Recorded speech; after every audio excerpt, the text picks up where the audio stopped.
You mentioned you were an average student in academics, both till your 10th standard and also in college. So, what is your plan for MBA? I definitely want to be in the dean's list as of today. You finish your MBA, work for a couple of years, and you reach saturation point in your post MBA job. So where will you go?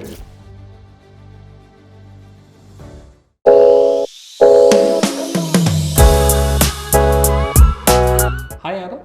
Can you tell us something about yourself? I was raised in Mumbai, and up till 10th grade, I focused mostly on extracurriculars, maintaining an average score academically. I have explored a lot of sports, represented my school in at least 3-4 different sports, especially focusing on basketball and athletics. And then after 11th, I took a sudden change towards academics, focusing only on my IIT JEE preparation. And that was where my foundations built on discipline, hardworking spirit, rigor. And then scoring a 99 plus percentile in IIT JEE, I got into VGTI. In VGTI, again, I tried to maintain an average CGPA and explored a lot of different fields in extracurriculars. And then I came into JSW One. JSW One is an e-commerce startup backed by the JSW group.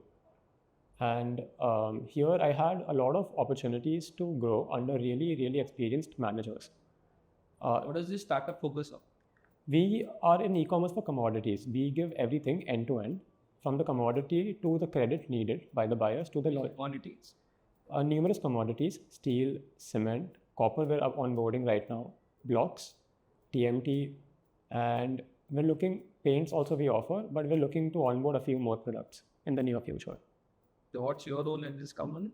I focus towards the inventory system, supply chain management, but also sometimes because of our lack of members still scaling up right now, I get an opportunity to work on other projects. For example, pricing or inventory replenishment is my main current job description. Pricing, inventory liquidation, and making CEO presentations, analyzing data, being the source of check for our senior managers for any big red flags that keep coming in our business time to time. So, why did JSW One establish the e-commerce business in the first place? As of now, we see a big disruption in this industry. First, one of our competitors came in and they showed us tremendous potential for turnover and profits within this segment. And not only to maintain our brand name, but also to tap into that potential. We are looking to build. So, who are your primary set of customers? We target both businesses and also consumers. But currently, our main target is focused towards MSMEs. So, specifically, you want the MSMEs who were initially ordering offline, you want them to order online, or is it a separate set of customers you're looking at? Yes. Earlier, they were ordering offline not only, but it was also a very discrete group of sellers. Earlier, what happened was JSW Steel and other big steel makers, commodity makers for cement, etc., they used to have only sell to retailers, and then retailers, discrete ones, would sell further to the customers in this space. But now we're looking to unify it, not only, but also get an end-to-end platform, not only selling the commodity for an additional commission on the retail sales, but also give credit, make profit on that, give logistics, delivery, whatever services they want, added on top of it, and all commodities in one place, one-stop marketplace. So, you're trying to replace your entire initial chain of distributors and retailers by doing it yourselves? Look to create a cohesive space where we exist with them. It is inevitable that eventually some other competitor will take up their part of their business, and we also are looking to give them business, bring them on our platform so that they don't lose their original business through JSW Steel, and we will unify the entire system. Okay. You mentioned you were an average student in academics, both till your 10th standard and also in college. Yes, sir. So, what is your plan for MBA? Do you continue to be an average student, or what is your plan? I definitely want to be in the dean's list as of today. Back from my college experience, I realized that the value behind your CGPA is quite immense.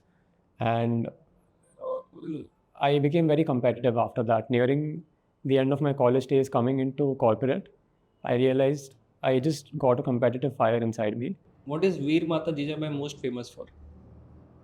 We are the oldest. Not the college, the person. She is the mother of Shivaji, Chhatrapati Shivaji. So why did the technology institute be named after her? Originally, our college was called Victoria Jubilee Technical Institute. After around the independence days, we had decided to switch it to a different name. Now, why does it have to be Veer Mata Jijabai instead of anyone else is something that I am not very confident about. But it definitely is a suitable name. Out of all the work experience that you have gathered over the last 16 odd months, name one project that you are most proud of.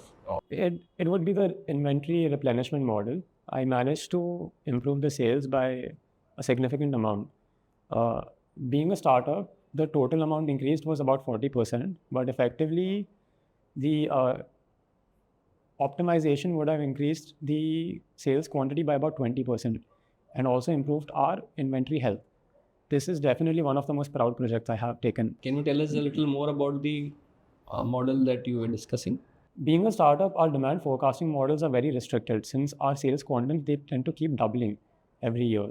Within the same quarter, we will have new categories added, new SKUs added, a huge number of them, and very inconsistent trends. Also, lack of seasonality data. Because of this, our demand forecasting models tend to have a higher variance of about 50% as of today, and even in the best of prediction models that we have. So, to optimize it, what we did under the guidance of my senior managers, who was very knowledgeable, also from the same college, he suggested and then I implemented the system of identifying which is the best selling, which are the moderately well selling, to which are the not as good selling SKUs, and then using that data, estimate what is the stock out percentage against our best SKUs, how much are we losing out on, and then create an upper limit, a top line, that this much, at least for our best selling SKUs, we should always keep this much quantity in stock to optimize our sales. So do you enjoy your job? Yes, sir, definitely. What is your motivation to go for MBA? JSW One, through the numerous projects I did, I got to see firsthand the impact of an MBA in my seniors, the amount of knowledge through the case studies, through the experience they got in their MBA days, how much value they were able to provide. And definitely learning from them was a great opportunity for me. And today I have reached a saturation point in my growth within JSW. Already in 16 months of your work here. Yes, sir, I will definitely need some change at least. There is growth, but not as much as my ambition long term. And MBA would be a great step for me to bridge the gap. Okay, now take a situation. You finish your MBA, work for a couple of years, and you reach saturation point in your post-MBA job. Yes, sir. So where will you go? PhD? No, so I would at that stage look to switch within the same company for a similar role either, or discuss with my manager for what would be the best steps given the situation. Either switching within the same company if it's possible, or else I would look to switch within the same segment. Have you tried doing that here? No, sir. As of now, I definitely want to get the MBA value first. Suppose you get selected by our institute and then you are offered a 40% raise in your current job. Yes, sir. Which one would you select and why? Be honest in your answer. Yes, sir. I would definitely select our institute, no doubt. What if you're offered a 100% raise in your current job? Even so, sir. Currently, my priority is not money. I'm looking for a long-term growth towards my end goal of leading a supply chain team. And I think that for this goal, sacrificing my growth for an increase in money versus going for an MBA and getting faster growth is definitely MBA would be my choice. What is your 5-year career goal? I would like to lead a team. By that time, I would like to have learned enough about supply chain and the new techniques, being able to adapt to the changing times, to be able to lead a team of my own and optimize the inventory. What is the theory of constraints? Theory of constraints, sir, is about thinking from the constraint point of view. So we reverse solve in this case. It's not very relevant in case of JSW One, but I have still done research on it. We reverse solve from the constraint of one side, and then we, taking one end of our supply chain management, we reverse solve from there to the other side to understand what would be our optimal system. So in case of commodities, how is the price of the raw material decided and how do you decide the final selling price to your final customer? In case of our business, in steel especially, not only a benchmark of what our manufacturing cost is, But on top of that, the top sellers, we tend to have a discussion amongst ourselves to decide what would be the best final selling price with respect to the market, especially with Chinese competitors selling at cheaper costs. We Indian top steel makers tend to have internal discussions at the higher management. That is illegal. Just to get an understanding, not to rig the markets because of the imports being very high these days. And on the basis of that, JSW Steel being a better brand name, for example, how we pay a premium for. So after learning all the various models from our B school, finally the pricing is going to be decided by a discussion. Then why even do an MBA? No, so this is just one idea we take. In the end, we don't necessarily follow that final price. Just to make sure that there is not a pricing war amongst ourselves, that someone is selling at a much cheaper cost tomorrow. Since the pricing for commodities has to come out as a fixed price at the start of the month, we cannot vary it very much after that. So if one of the competitors, by any chance, he happens to bring down the price too much, then that would ruin the market for us, especially with the Chinese imports being a big factor today. And then as we get into our e-commerce space, we tend to charge even more premiums on it. Not to mention with more facilities that we offer. For example, a one-stop marketplace, more value added, delivery straight to the customer. They don't have to do any logistics costs. They don't have to worry about credit. We will offer the credit. We tend to take extra margin based on the exact cases. Tell us about your hobbies. What do you do in your free time? I love playing chess and basketball. Basketball is one sport I have been playing for more than 17 years. And throughout, it's built a lot of team working and collaborative spirit in me, which I cherish. Chess is another sport that I have been playing for more than 8 years today. It started out with just friendly games with friends, and then over time we got competitive, and I got a lot of opportunities in college to play. On top of chess and basketball, I also like reading books. In college, I have tried to read at least one book of every different genre to get a perspective of different worlds, different books. How can your work be disrupted by AI? AI, as of today, we have already tried to start integrating into our system. It is definitely one thing that has started replacing our analysis point of view of data. Using AI, we are able to find the red flags for something that I used to do earlier. Almost every single day, it used to take up about 2 hours of my time. That we can do within 10-20 minutes, at least at a more surface level of the major red flags that we have, major fluctuations in our business.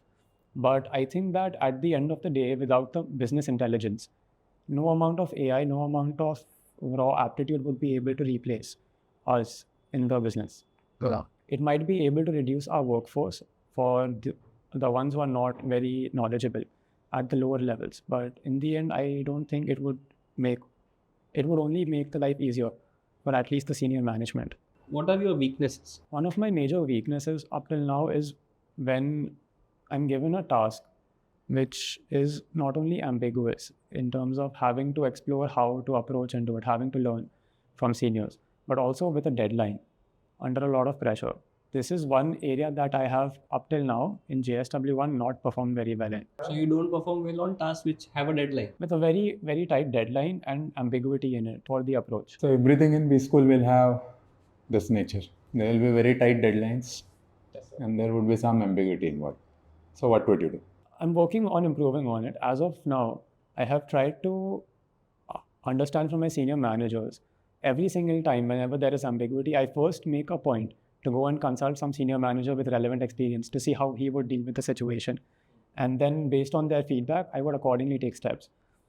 Up till now, it has helped me in being able to perform better, but I'm still working on it. What is the expectations of the steel industry from the upcoming budget? The upcoming budget is definitely good for improving our demand. Steel being a very basic commodity that is used in almost all fields, especially infrastructure and construction, being about 50% of the total steel domestic demand in India. We see that there will be at least about 10% growth for steel. Expectation from the budget.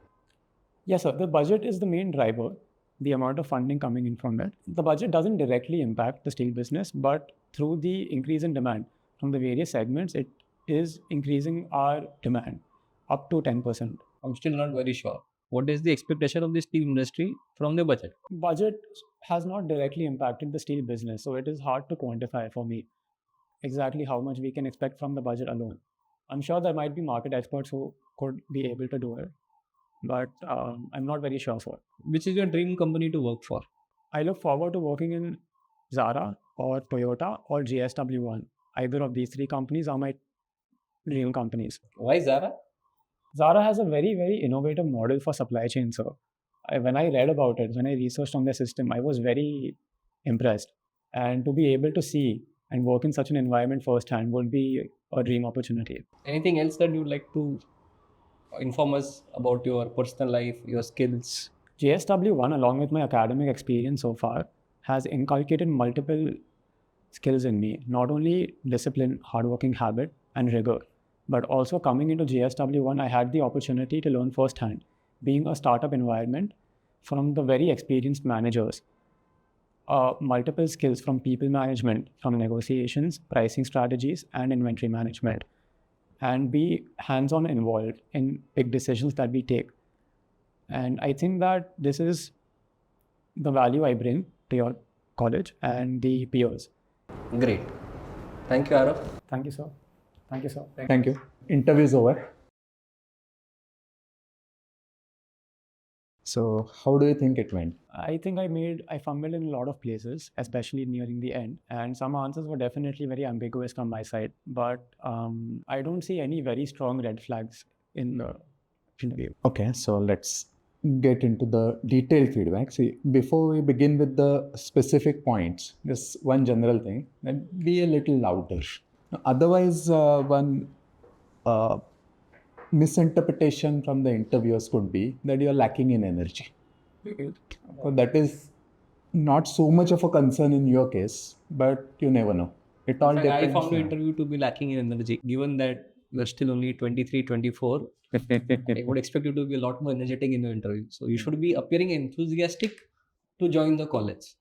So maybe because you are on YouTube, maybe that distracted you. I'm not sure. But overall, I found your energy to be on the lower side. Did you get this feedback previously also? When did your friends also tell you the same thing? Or They didn't give me this feedback, but I definitely made this mistake before. See, you will feel energetic. First of all, you have to feel energetic from within. Only then it will come out.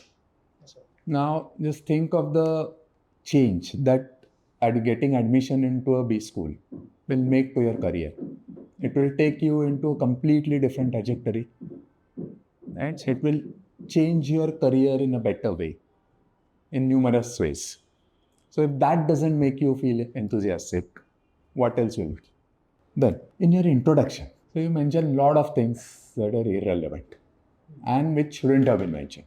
First of all, up to 10th standard, my scores were average. I focused on extracurricular activities, and because of that, my scores were average. So why? So do you think it added any value to the interview? Then why mention it? And if at all, forget about adding the value. It might have caused some, bad impression on the interviewer. because you mentioned also that post my 12th, I again focused only on extracurriculars. So you are in a way telling us that either I will do acads or I will do extracurriculars. That's why I had to ask you during MBA, what is your plan? So correct. And see, you have gotten into VJTA, which means you have scored very well on your IIT, which means academically you are a good student. So you could have focused only on that. Okay, I am from VJTI, which has a brand value. You don't need to tell me about your 10th and 12th scores, and definitely not tell me that you didn't focus on your academics. So because see, as a panelist, I will have access to your 10th and 12th scores. So if I find them to be low, I will bring that up in the interview if I want to bring it up. You don't need to specifically, confess that, I have not done well in my 10th and 12th standard, I would say. So that was not required. I was raised in Mumbai. Again, that statement didn't really add value in the interview. Achha. And in VJTI, I maintain average CGPA. On your own, you are saying this. Yes, sir.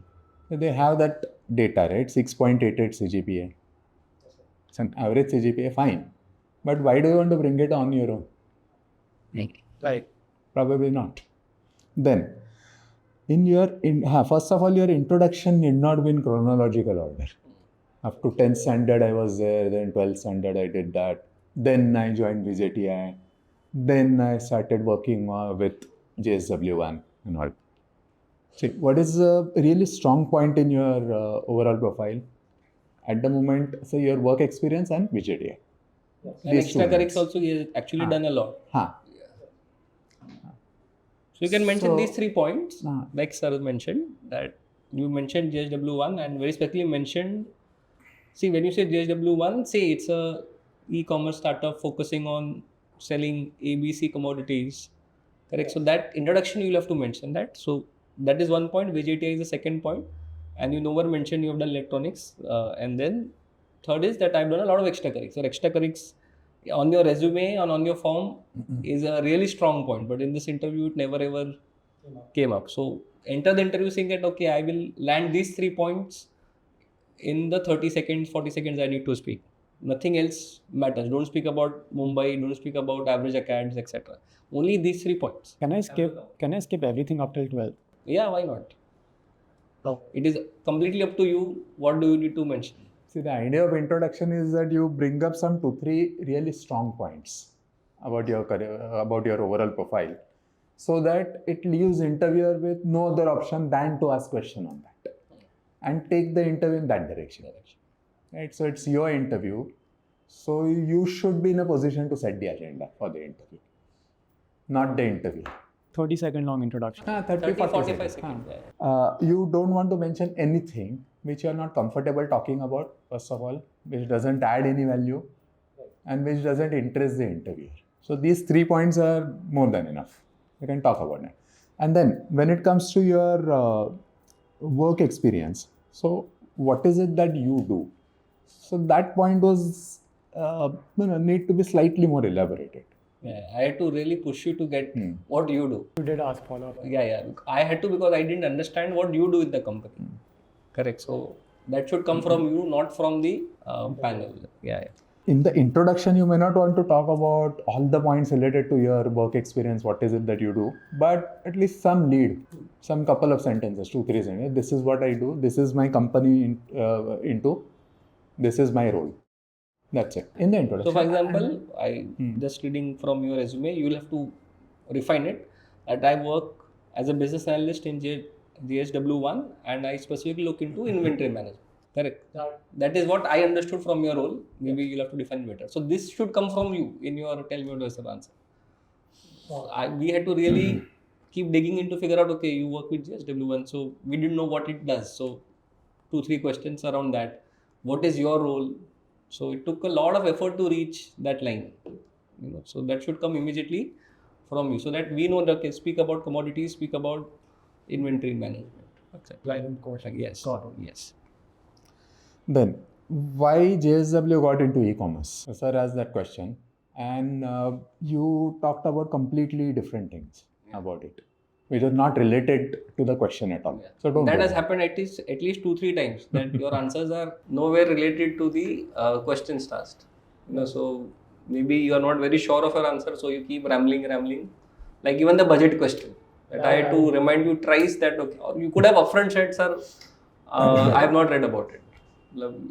You are never going to be very successful in misleading the panel into something that you want to speak. So it happened, I think, 2-3 times in your interviews. This is a question I was intentionally trying to avoid, but You can say, sir, I'm not sure. What you spoke made absolutely no sense, to be very honest with you. That once you said that budget has no impact, but then you said budget also will drive our demand up by 10%. Commodity prices, everybody watches what's going to be the tariff and duty on steel. So you can't say budget has no impact on the steel industry. As soon as the the FM announces that these are our plans for tariffs, etc., you will see the entire market moving to that announcement. So you can't say that the budget does not impact the commodity business at all. Yes. It is one of the major drivers of the commodity market, etc. Then the question was, do you enjoy your job? And it was a trap, and it is good that you did not fall in that trap. See, because sometimes students are in a dilemma. So should I say yes? Should I say no? If I say yes, then panelists might ask, then why not continue with your job? Why are you coming for MBA? So somehow student also says that, okay, I enjoy my job because of some 1-2 reasons, but because of whatever other reasons I want to go for MBA. So they end up giving the answer for why MBA without being asked for. So you did not fall in that trap. See, don't be defensive at all. If you enjoy your job, you enjoy your job. Right? So nowhere it is written that only students who are fed up with their job should go for MBA. So you can very well enjoy your job and yet want to go for MBA for skill upgradation. There is nothing that stops you. Right? Then your why MBA answer. Come on. You need to work a lot. Because you interacted with people who have MBAs. See, that can be your... one of the trigger points. Trigger point, but that is a secondary importance in a way. Primary reason why you want to go for MBA is because of your job. You have done certain things and you found that some skills are lacking at the moment. I see myself doing something in a more senior role or in a whatever else, and if I want to land there are certain skills are needed which at the moment I don't have, which I will learn in a B school. So that is how you have to structure your answer. Now let's see, in your case you are into inventory and supply chain management, and then in the future you want to get into similar kind of a role. Fair enough, right?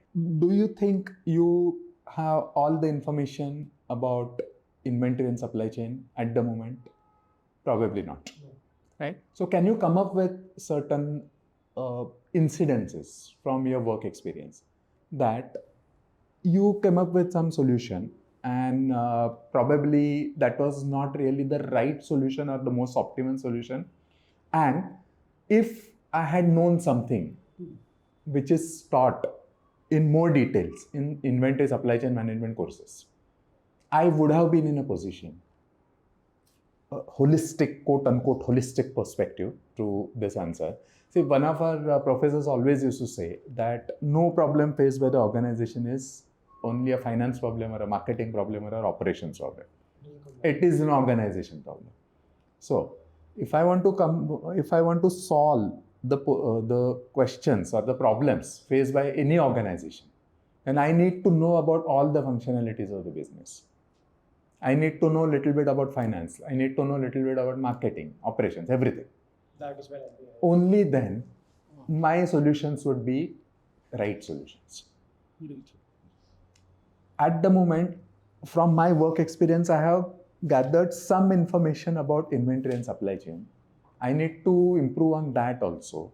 I need to learn more on that also. And in addition to that, other functionalities of the business. So B School is a place where I will get that information.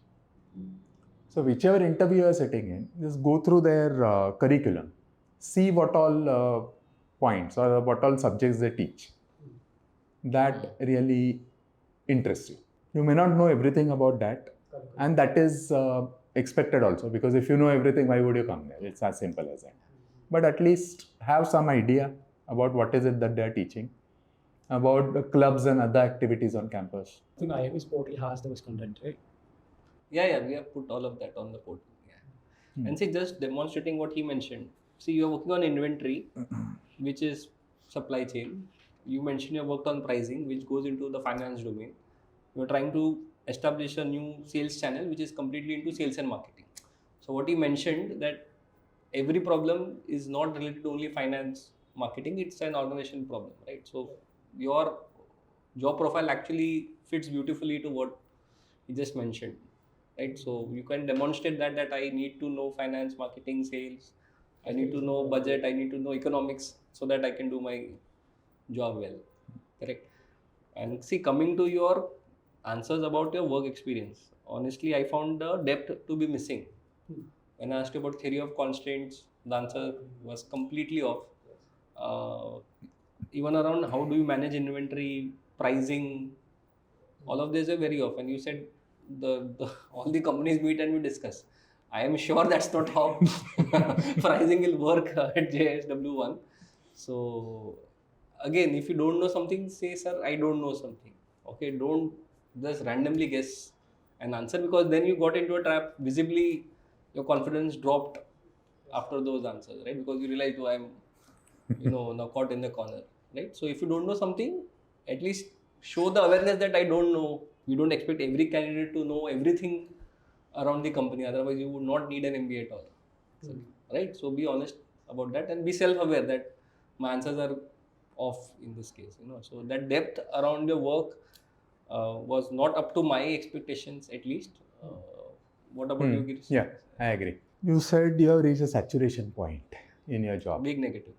This is a big blunder. A strict no-no in any interview. Because if you say that, then the question that I ask you will come.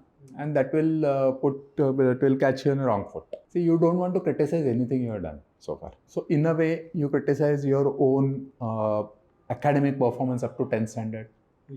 Then I maintained average CGPA and VJTI. So in a way, you criticize that. Then you are criticizing your job also. Don't do that. So the idea that you want to portray is that these are the things I have done. I have done good. I still want to do better. And that's why I'm coming for MBA. You said you find it difficult to meet deadlines. Come on. Why would you do that? Why then MBA interview? Come on, the kind of deadlines you will have in a B school is like you have to submit an assignment before 23, 15 and 59. It's not even 12 midnight. If you are late by 1 second, your assignment will not be accepted. So in weaknesses, we would say something else of... No, you see, your first part was correct. See, again, we're not asking you to lie. If you fumble at a deadline, that's okay. But my point is, this is an interview for a B school where this is going to happen. So at least demonstrate that awareness that, okay, that this is going to create an issue. You said, I need very specific instructions. I also don't need deadlines. So it looked as if you're trying to tell us, please, my skills are not made for an MBA program. Correct. So some other weaknesses you can think about. Little less much of an issue in MBA. Correct. So again, we are not asking you to lie at all, but something else that you can bring apart, that that working on 5 different projects at the same time, I still manage, but yes, I'm under stress, something like that. Then VJTI. See, the name was changed sometime in 96, 97. And why was that name changed? Because original name was Victoria Jubilee. So it was named after Queen Victoria. And when Manohar Joshi became Chief Minister of Maharashtra in first Shiv Sena government. So that time, even Mumbai CST, that name was changed. Similarly, this name, because you don't want any institutions to be named after British rulers. Right. And then the acronym VJTI was famous all over the world. So they did not want to change it. That's why they named it Veer Mata So Jizabai. VJ remains same. Your answer was correct. Mother of Shivaji. So that was okay. So you need to work on these aspects, but otherwise you're a good candidate. Yeah. So you can make it definitely. Yeah. So lack of energy is something you need to work on. Don't give out so many. I would say you treat it as a confession box that okay, I do average accounts, I stumble under deadlines. So once you stop doing that, and wherever you don't know something, acknowledge that you don't know something. Don't just give wrong, incorrect answers. So these 3 major points, if you handle, and overall you have done good work because of your academic pedigree is good. You're from VJTI. You are working in a startup and you have done some good work there. So if you bring the focus on the right parts of your profile, I think, like I will agree with Girish sir that you definitely stand a very, very good chance going forward. And then just one last point. See, Chinese companies sell inventory at cheaper cost or cheaper price. Price. Cheaper price. Yeah. Not cost. Okay, so all the best. How much would you say my chances of, let's say, today's interview would have been in an actual interview? See, it will depend on a lot of things. Right now, let's treat it as a mock interview because from now till your actual interview, there are a lot of things you can change, right? So you need 1 seat at that institute, which can definitely come to you, right? So don't worry about the percentage chances. That will only put pressure on you. My advice is always, you need 1 seat and that college has the 1 seat. They have called you for the interview, which means they are looking to take you in, right? So just don't look at percentages that, okay, 800 people, 40 seats, that just puts undue pressure, right? So you have that chance, work on the feedback they are giving you and you should be fine. Okay? Chalo, all the best. All the for your best. interview. All the best. Thank you. Thank you. Thank you.